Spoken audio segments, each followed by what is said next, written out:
एक बाल अपने आप को, आप ही गोया मुसाफिर, आप ही मंजिल हूं मैं। खोज किसकी है?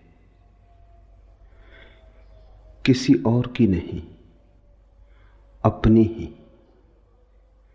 पाना किसे है? वो बाहर नहीं है, भीतर है। जिसे हम तलाश रहे हैं वो हमारा स्वभाव है। इसलिए यात्रा पद यात्रा नहीं, यात्रा आत्म यात्रा है। यात्रा किसी और तक पहुंचने की नहीं है, यात्रा अपने तक ही पहुंचने की है। जो मिला ही हुआ है उसके प्रति जागना है। संपदा खोजनी नहीं है, सिर्फ आंख खोलनी है। ढूंढता फिरता हूं एक बाल अपने आप को, आप ही गोया मुसाफिर, आप ही मंजिल हूं मैं। यात्री भी तुम ही हो, यात्रा भी तुम ही हो, यात्रा का लक्ष्य और गंतव्य भी तुम ही हो। इसलिए बिना कहीं जाए भी पहुंचना हो सकता है। जहां बैठे हो वहीं बैठे बैठे भी पहुंचना हो सकता है। जरा भी बिना हिले डुले भी पहुंचना हो सकता है। और जो बाहर खोजने गए वो भटक गए। यात्रा पहले कदम से ही गलत हो गई। जिन्होंने सोचा बाहर है, पहले से ही चूक गए। कहीं जाना नहीं, अपने पास आना है। कहीं खोजना नहीं, अपने भीतर जागना है। और जिसे ये बात समझ में आ गई वो तथाकथित धर्म के जाल से मुक्त हो जाता है। और ध्यान रखना, अधर्म से मुक्त होना कठिन नहीं, धर्म से मुक्त होना कठिन है। अधर्म तो अंधेरा जैसा है, दिया जलते ही अपने आप नष्ट हो जाता है। लेकिन तथाकथित धर्म राह पर पड़ी पत्थर की चट्टानों जैसा है, सिर्फ दिए के जलने से ही दूर नहीं हो जाता। और तथाकथित धर्म का बड़ा गहरा जाल प्रत्येक व्यक्ति के पास है। तुम्हें ऐसा व्यक्ति खोजना मुश्किल होगा जो न हिंदू है, न मुसलमान है, न ईसाई है, न जैन है, न बौद्ध है, न सिख है। कोई न कोई जाल पास है। खालिस आदमी खोजना मुश्किल है, और खालिस आदमी ही स्वयं तक आ सकता है। जिसे तुमने धर्म समझा है वो तुम्हारे बाजार का ही हिस्सा है, और जिसे तुमने मंदिर समझा है वो परमात्मा के नाम की दुकान है। कुछ दिन पहले मैं एक कहानी पढ़ता था। एक गांव में एक महाकंजूस था, यहूदी या कहीं मारवाड़ी।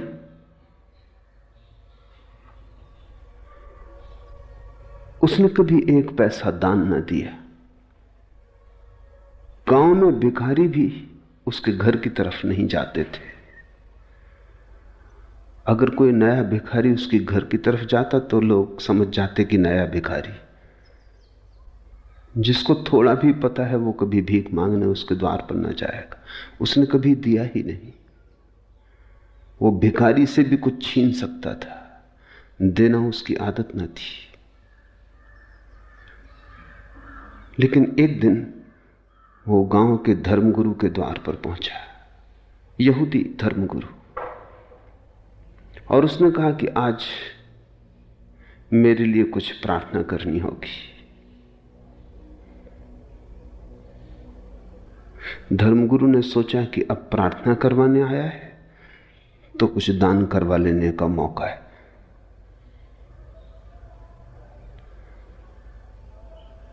लेकिन यहूदी कंजूस भी सोच विचार के ही आया था।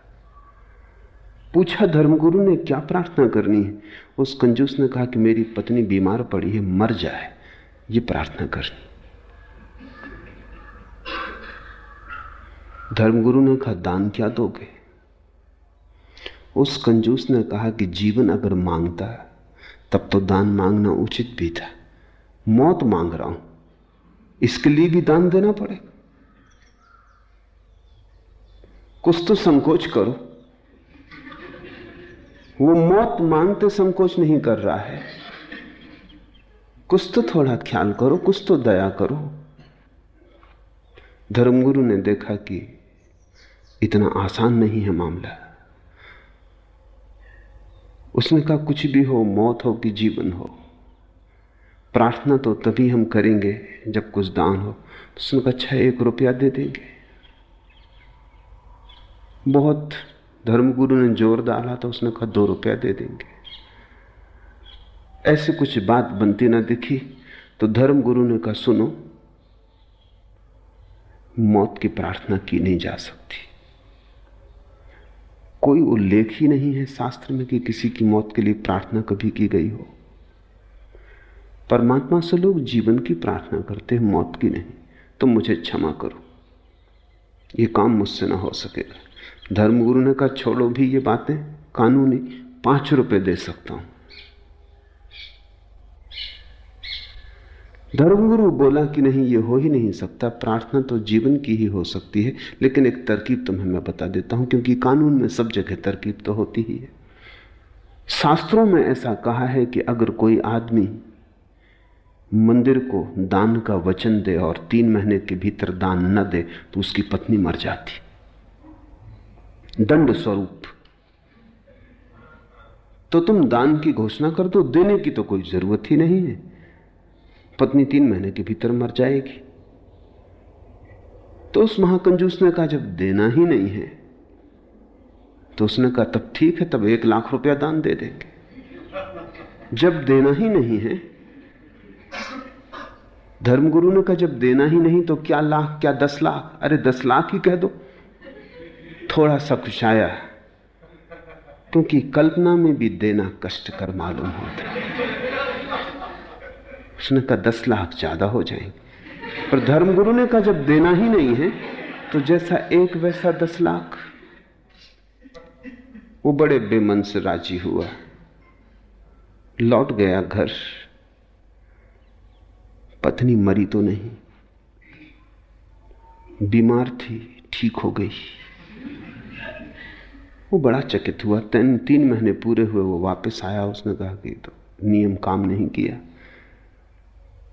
धर्मगुरु ने कहा कि देखो, शास्त्र कहता है दंड स्वरूप, एज ए पनिशमेंट, मगर तुम तो चाहते हो कि पत्नी मर जाए, इसलिए ये तुम्हें दंड तो ना होगा, ये तो पुरस्कार हो जाए। इसलिए प्रार्थना व्यर्थ गई। अगर तुम सच में ही चाहते हो पत्नी मर जाए, तुम अब ऐसा करो कि जाके बाजार से कुछ हीरे जवाहरात खरीदो, कुछ सुंदर साड़ियां खरीदो, पत्नी को भेंट करो। पत्नी तुम्हारे प्रति इतनी प्रेम से भर जाए और तुम भी इतने प्रेम से भर जाओ कि तुम्हारे प्राण कहने लगे कि नहीं अब मत मार, हे परमात्मा अब मत मारना। तब वो मारेगा कि तभी तो दंड हो सकता, नहीं तो नियम। ये बात जची। पर उसने कहा हीरे जवाहरात मैंने कभी खरीदे नहीं। धर्मगुरु ने कहा क्या हर्ज है, पत्नी तो मर ही जाएगी, तुम बेच देना, थोड़ा लाभ ही भला हो जाए, नुकसान तो क्या होगा। चीजों के दाम तो रोज बढ़ते ही जाते। ये बात जची। वो गया, उसने हीरे जवाहरात खरीदे, साड़ियां खरीदी बहुमूल्य, कभी खरीद के घर लाया न था। पत्नी तो हैरान हो गई कि इसमें ऐसा रूपांतरण हुआ। निश्चित ही धर्मगुरु की कृपा से हुआ होगा, मंदिर गया इसीलिए हुआ होगा। उसने भी पहली दफा उसे प्रेम से देखा और पत्नी उसे इतना प्रेम करने लगी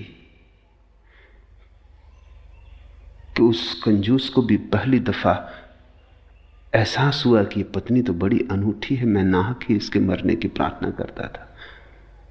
तो वो डरा अब उसके मन में यह होने लगा कि कहीं मर न जाए,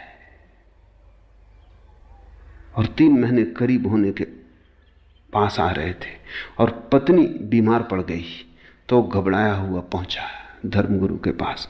उसने कहा ये तो मुसीबत हो गई, नियम काम करता मालूम पड़ रहा है, पत्नी बीमार पड़ गई, अब कैसे बचाएं उसे। धर्मगुरु ने कहा कि वो जो 10 लाख दान दिया था वो दान दे दो, अब तो बचने का और कोई उपाय नहीं।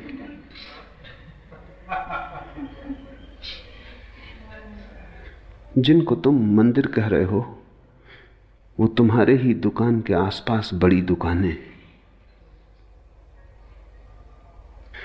वहां भी व्यापार के वही नियम काम कर रहे हैं। धर्मगुरु तुम्हारे तुमसे भिन्न नहीं, हो भी नहीं सकते, नहीं तो तुम्हारे धर्मगुरु कैसे होंगे। तुम्हारे धर्मगुरु होने के लिए तुम्हारे जैसा ही होना जरूरी है, तुम्हारा ही गणित, तुम्हारा ही हिसाब, तुम्हारे ही मन का व्यवसाय। तुम्हारा मंदिर तुम्हारे जैसा है, ध्यान रखना, तुम्हारा मंदिर तुम्हारा है, परमात्मा का नहीं। तुमने ही बनाया है, और तुमने जो मूर्ति स्थापित की है वो तुम्हारी ही मूर्ति होगी। परमात्मा की तो मूर्ति का तुम्हें पता भी कहां है। और तुम जिस मूर्ति के सामने झुके हो वो अपनी ही धारणाओं के सामने झुकना है।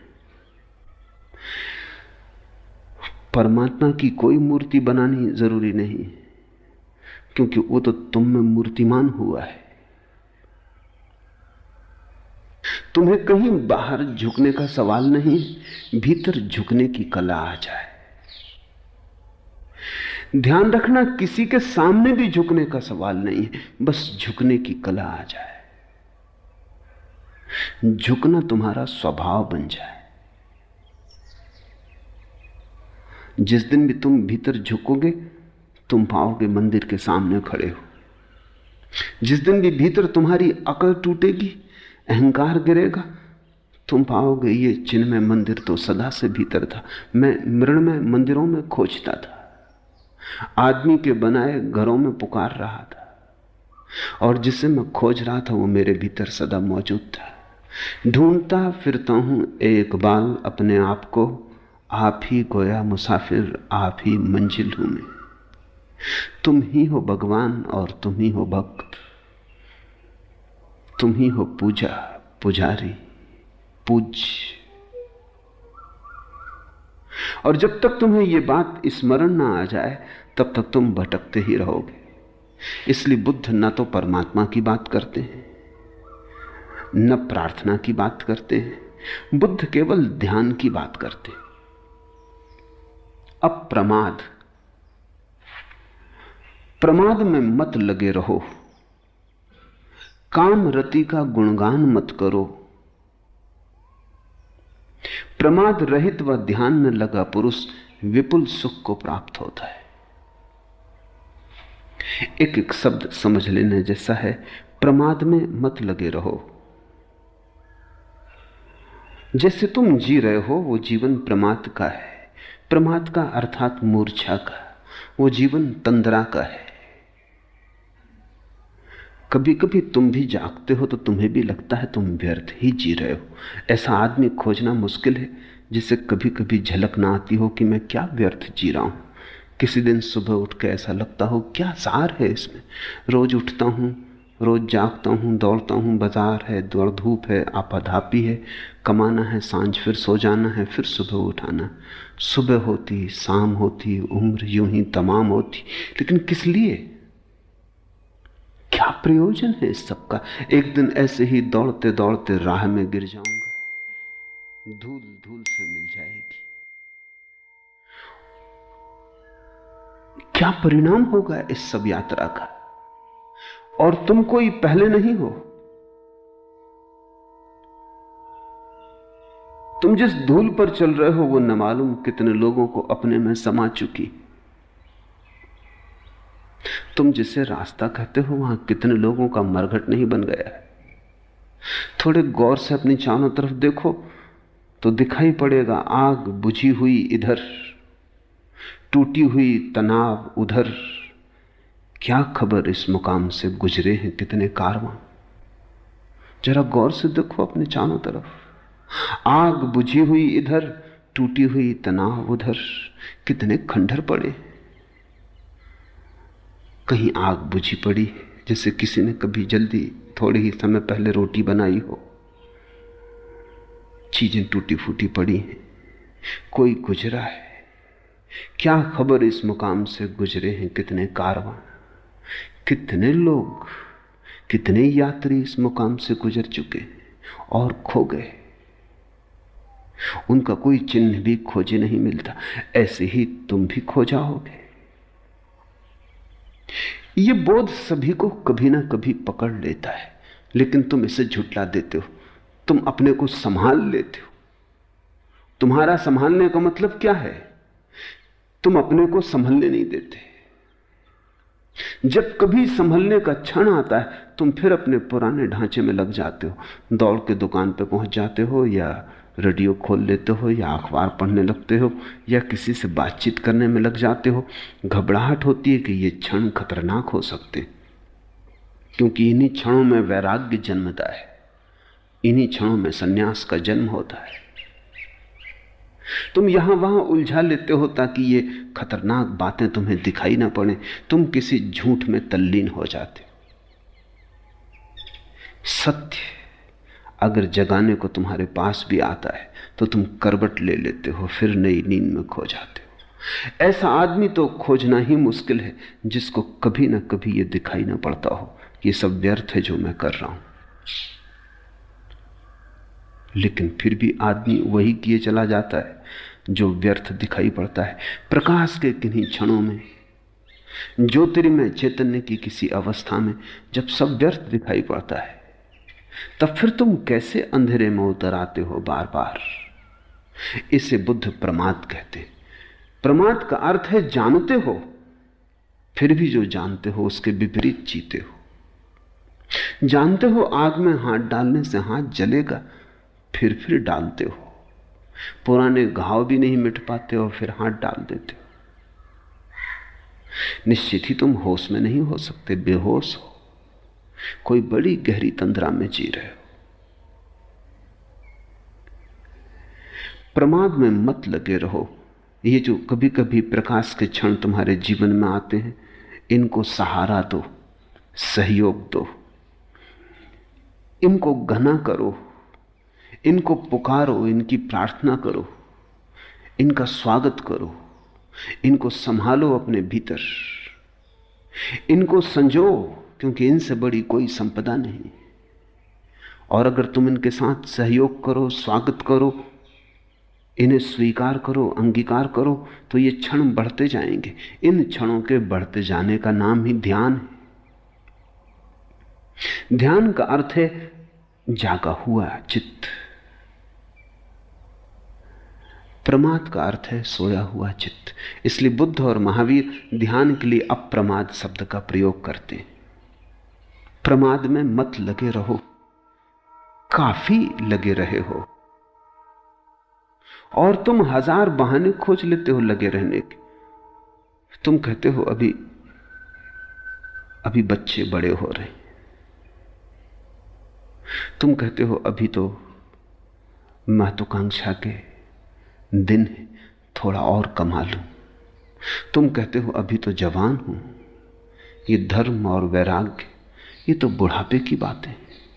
एक युवक को मैंने सन्यास दिया, उसका बूढ़ा बाप आ गया। बूढ़े बाप की उम्र होगी कोई 70-75। उसने कहा आप भी क्या अन्याय कर रहे, जवान आदमी को सन्यास देते। शास्त्रों में तो कहा है कि सन्यास तो अंत में लेने की बात है। मैंने कहा छोड़ो, तुम्हारे लड़के का सन्यास वापस ले लेंगे, तुम सन्यास लेने को तैयार हो? तुम तो 75 वर्ष के हुए, कब आखिर आएगा? वो आदमी मुस्कुराने लगा। उसने कहा आपकी बात ठीक है, लेकिन अभी बहुत दूसरे काम भी हैं, अभी दूसरी उलझने भी हैं। तो मैंने कहा कि इस लड़के का मैं सन्यास वापस ले सकता हूं अगर तुम सन्यास लेने को तैयार हो। तुमने ही कहा, मगर वो आदमी सिर्फ तर्क दे रहा था लड़के को सन्यास से बचाने को, खुद सन्यास लेने के लिए वो तर्क काम का नहीं था। लोग जवान रहते हैं तब कहते हैं अभी तो जवान है, और जब बूढ़े हो जाते हैं तब वो कहते हैं अब तो बूढ़े हो गए।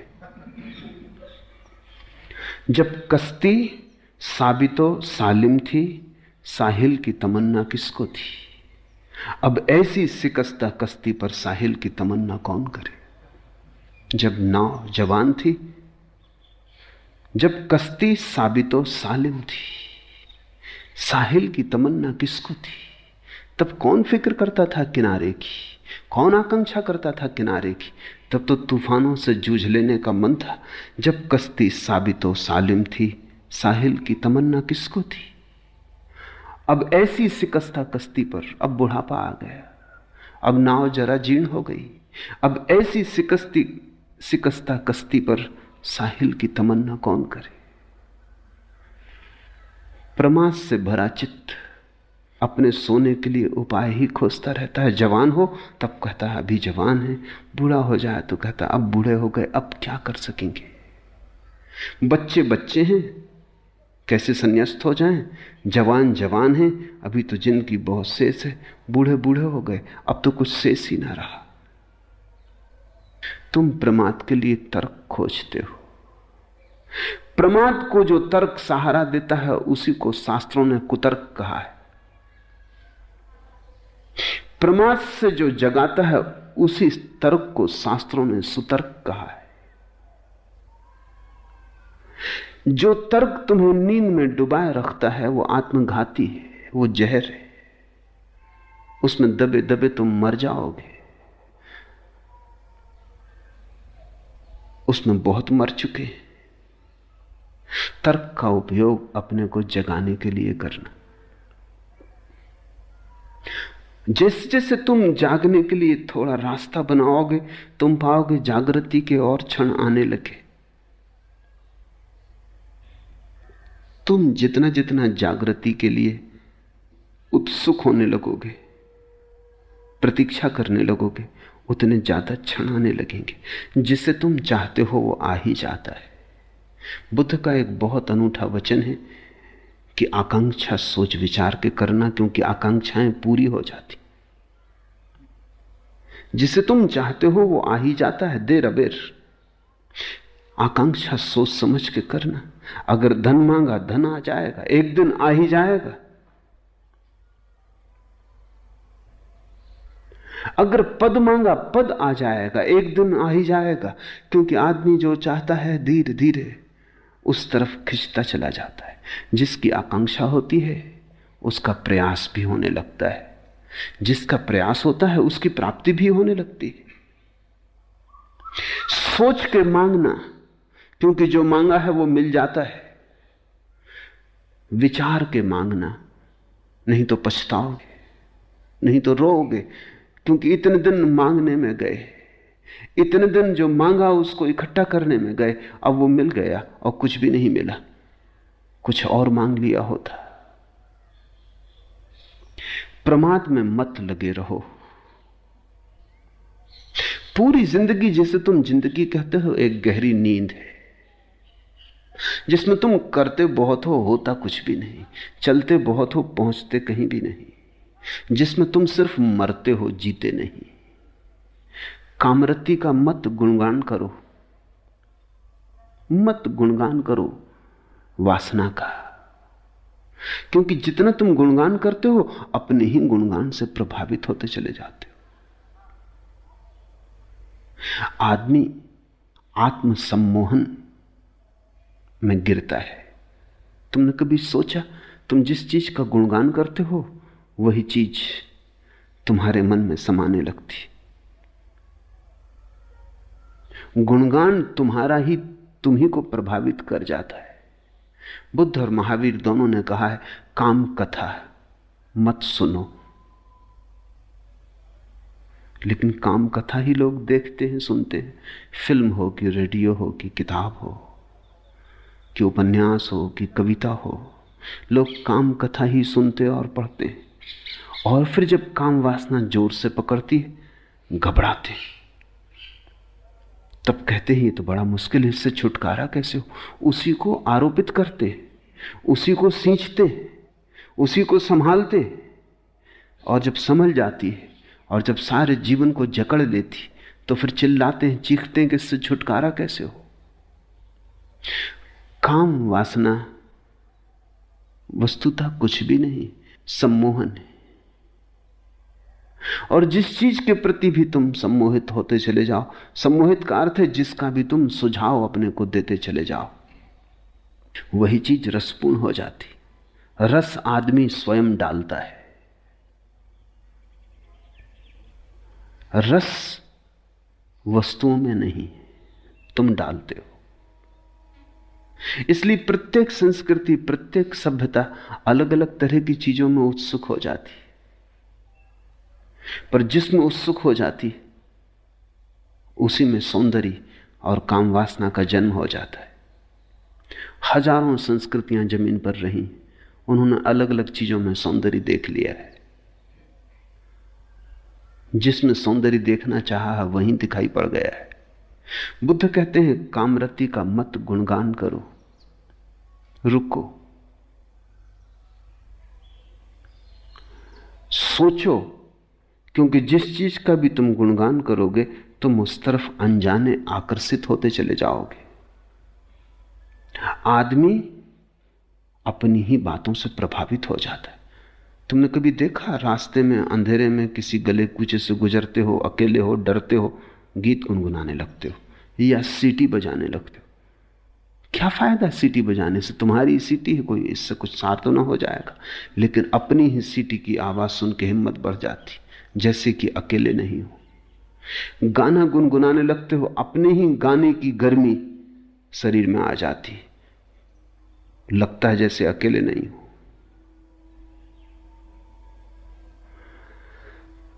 तुमने अपने जीवन को अपने ही सुझावों से भर लिया है, तुम उन्हीं में गिरे हो, उन्हीं में दबे हो। तुम्हारा सुझाव ही तुम्हारा संसार है, तुम्हारा आत्मसम्मोहन, ऑटो हिप्नोसिस ही तुम्हारा संसार है। और जब बुद्ध या शंकर कहते हैं संसार माया है, तो तुम ये मत समझना कि इन वृक्षों चांतारों के संबंध में कह रहे हैं। वो उस संसार के संबंध में कह रहे हैं जो तुमने अपने चारों तरफ खड़ा कर लिया है, जिसको तुमने ही अपने सपनों में रंग लिया है, जिसके रंग तुम्हारे मन के दिए हुए हैं। ये संसार तो बड़ा सत्य है, लेकिन इस संसार का तो तुम्हें पता ही नहीं है। तुम्हें तो वही दिखाई पड़ता है जो तुम देखना चाहते हो, तुम्हें तो वही दिखाई पड़ता है जिसकी तुम कामना करते हो। पूरी मनुष्य जाति कामरति के गुणगान में पागल हुई जा रही। तुम्हारे कवि 100 में से 99% काम वासना का गुणगान करते, तुम्हारे उपन्यासकार काम वासना के शास्त्र लिखते, तुम्हारे फिल्म निर्माता काम वासना की फिल्में बनाते। हर चीज काम वासना के आसपास घूम रही। अगर कार भी बेचनी हो तो एक नग्न स्त्री को या सुंदर स्त्री को उसके पास खड़ा करना पड़ता। कार नहीं बिकती, सुंदर स्त्री बिकती। कुछ भी बेचना हो, दंत मंजन बेचना हो कि टूथपेस्ट बेचना हो, तो एक स्त्री के हंसते हुए दांत दिखाई पड़ने चाहिए, वो दांत बिकते। कुछ भी, छोटी सी चीज से लेकर बड़ी चीज तक, सारे बाजार में काम वासना बिकती। और फिर तुम राम को पाना चाहते हो, मुश्किल में पड़ जाते हो, अपना ही दलदल खड़ा कर लेते हो, उसमें खुद ही उलझ गए हो। बुद्ध कहते हैं कामरति का मत गुणगान करो, क्योंकि वो गुणगान तुम्हें सुलाएगा, वो लौरी बन जाएगा और तुम प्रमाद में डूब जाओगे। अगर गुणगान ही करना है तो निर्वाण का करो, मोक्ष की चर्चा करो।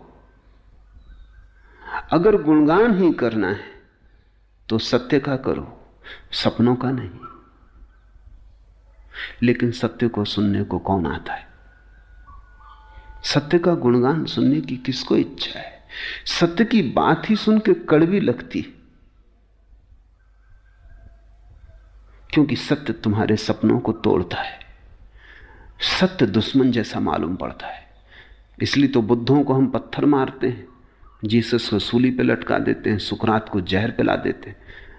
हम बर्दाश्त नहीं करते इन लोगों को। ये खतरनाक है। हम मजे से सो रहे हैं और गहरी नींद ले रहे हैं और बड़े मधुर सपनों में डूबे, और ये नासमझ आके जगाने लगते कि जागो, सुबह हो गई। जैसे सर्दी की रात, अगर तुमने किसी को कहा है सुबह उठा देना, हालांकि तुमने ही कहा है, लेकिन सुबह जब वो तुम्हें उठाता है तो मन में नाराजगी आती कि ये दुष्ट आ गया, कहा तुम्ही ने था। तो जब साधारण सर्दी की रात में सुबह उठने में ऐसी कठिनाई हो जाती, लोग अलार्म घड़ी को उठा के पटक देते। अलार्म घड़ी का क्या कसूर है? तुम्ही ने भरा था अलार्म, तुम्ही ने बिस्तर के पास रखी थी। तो तुम सोचो, जब जन्मों जन्मों के जीवन की तंद्रा के बाद कोई बुद्ध पुरुष से तुम्हारा सौभाग्य से मिलना हो जाता, तो तुम्हें दुर्भाग्य ही मालूम पड़ता है कि ये कहां की मुसीबत हो गई। चुपचाप मजे से सपना लिए जा रहे थे, एक करवट और लेते, थोड़ा और सो लेते। ध्यान रखो, अगर तुम बुद्ध पुरुषों की वाणी भी सुनते रहो तो भी धीरे धीरे तुम पाओगे तुम्हारे आसपास जो झूठ का एक जाल था वो खिसकना शुरू हो गया। सत्य की एक किरण भी गहन से गहन अंधेरे को तोड़ने में समर्थ है। छोटी सी किरण, जन्मों का अंधेरा भी टूट जाता है। प्रमाद में मत लगे रहो, कामरति का मत गुणगान करो। प्रमाद रहित व ध्यान में लगा पुरुष विपुल सुख को प्राप्त होता है। एक ही सुख है और वो सुख है स्वयं में रमण। एक ही सुख है, वो सुख दूसरे में रमण का नहीं है। काम वासना का सार है दूसरे में सुख की आशा। ध्यान का सार है स्वयं में सुख की खोज। बस ये दो ही यात्राएं हैं, या तो दूसरे को खोजो या अपने को। जिसने दूसरे को खोजा वो अपने को न खोज पाया, जिसने अपने को खोजा उसे दूसरे की खोज की जरूरत ही ना रही। जिसने अपने को पा लिया उसने सब पा लिया। एक सूफी फकीर हुआ बहाउद्दीन, उसकी बड़ी ख्याति थी, उसके शब्द बड़े गहरे थे, उसका व्यक्तित्व बड़ा अनूठा था। दूर दूर से लोग यात्रा करके उसके पास आते, लेकिन सभी ठीक कारणों से आते थे ऐसा नहीं, क्योंकि कारण तो तुम्हारे भीतर होता है। एक आदमी उसके पास इसलिए आ गया था और शिष्य हो गया था कि कैसे मैं भी इतना प्रभावशाली हो जाऊं जैसा बहाउद्दीन। बहाउद्दीन ने उसे देखते से कहा कि तुम गलत कारण से सही जगह आ गए हो। उस आदमी ने कहा क्या मतलब? बहाउद्दीन ने कहा कि तुम अपने को बदलने नहीं आए हो, अपने को सजाने आ गए हो, और तुम मेरे पास ध्यान करने नहीं आए हो। तुम्हारी उत्सुकता अभी भी पर में, तुम दूसरों को प्रभावित करना चाहते हो, और यही तो ध्यान के विरोध में। तुम सोच समझ के आओ। उस आदमी को बात तो सही लगी कि वो आया तो इसीलिए है कि दूसरे उससे कैसे प्रभावित हो, कैसे वो भी एक गुरु हो जाए। गुरु होने की आकांक्षा काम वासना है। बहाउद्दीन ने कहा क्योंकि उसकी नजर, तुम्हारी नजर इस पे है कि दूसरे मुझे कैसे माने, कैसे पूजे। ध्यानी इस बात की चिंता करता है कि कैसे मैं स्वयं हो जाऊं। कोई पूजेगा नहीं पूजेगा ये उसके विचार में भी नहीं आता। कोई पूजेगा या पत्थर मारेगा ये दूसरे समझे। ध्यानी अपने में डूबता है। उसको बात तो लगी,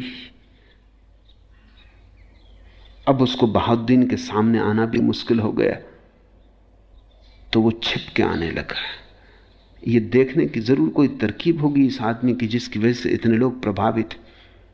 एक दिन बहाउद्दीन ने अपने खीसे से एक हीरा निकाला और कहा कि यह हीरा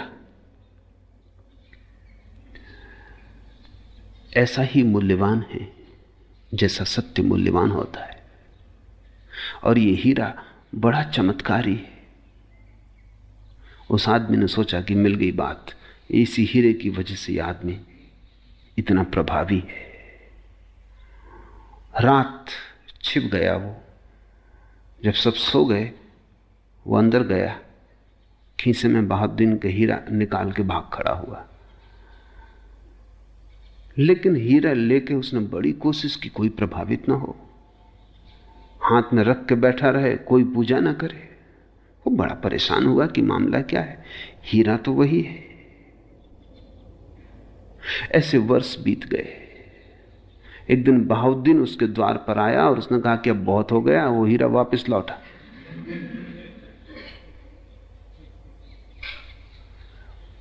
उस आदमी ने कहा, लेकिन मैं इसी हीरे के बल बड़ा प्रभाव पैदा करने की कोशिश कर रहा हूं, कोई प्रभावित ही नहीं होता, मामला क्या है?